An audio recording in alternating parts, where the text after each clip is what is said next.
South Africa routinely ranks among the poorest nations on the planet, despite being one of the most fortunate in terms of natural biodiversity and mineral wealth.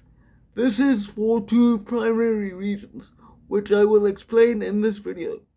The first reason that South Africa continues to struggle and its economy continues to decline is that when the African National Congress took control of our government in 1994 after the fall of apartheid, what essentially happened was that they were given the keys to a Western style nation with a Western style economy.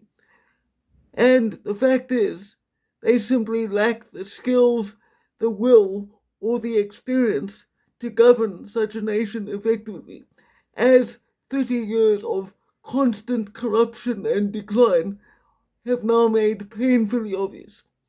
The second reason isn't just that they are incompetent, it is also that they are willfully corrupt. Everything, just about, in South Africa is broken, from our electrical supply to our water supply to our hospitals to our infrastructure in terms of road and rail. Everything is broken. And the reason why everything is broken is not that it needs to be, it is kept broken. Because very quickly after 1994, the ANC comrades realized that one of the easiest ways to stay rich is to allow things to remain broken. Because what can you do when something is broken? Well, you can put out a contract to have it fixed. And what happens if you give someone a contract to fix it and they don't do a complete job, so it's still broken? Well, that's then another opportunity for ongoing contracts. And that is how South Africa has been run for the past 3 decades. It's not that this country can't possibly operate like a first world nation.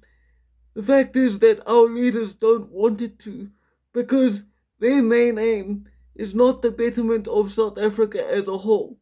Their main aim is the enrichment of themselves, their families, and their friends. Every institution in South Africa that is run by the state is either collapsing or entirely compromised by criminal forces, which includes our National Police Service, by the way. If you call the police for help, you are just as likely to be robbed by them as you are to be helped by them.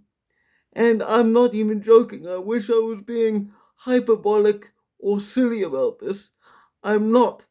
Because just because someone is granted the opportunity to wear a uniform doesn't mean that they are not criminal.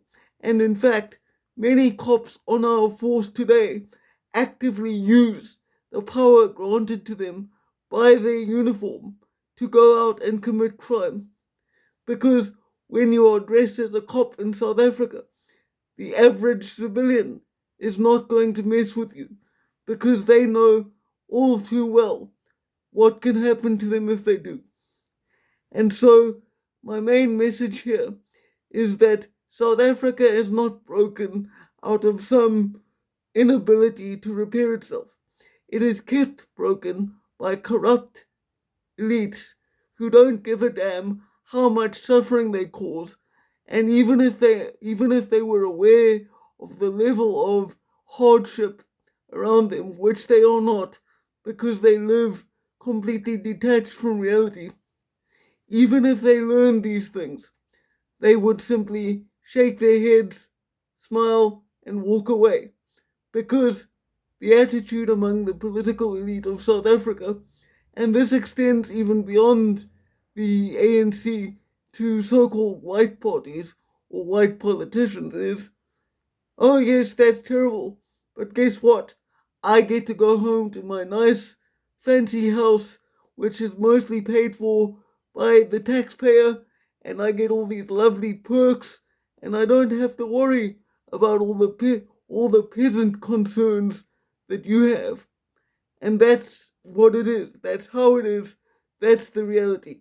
And that is why this country will never be fixed, will never operate to the standard of a first world nation, literally without some form of divine intervention.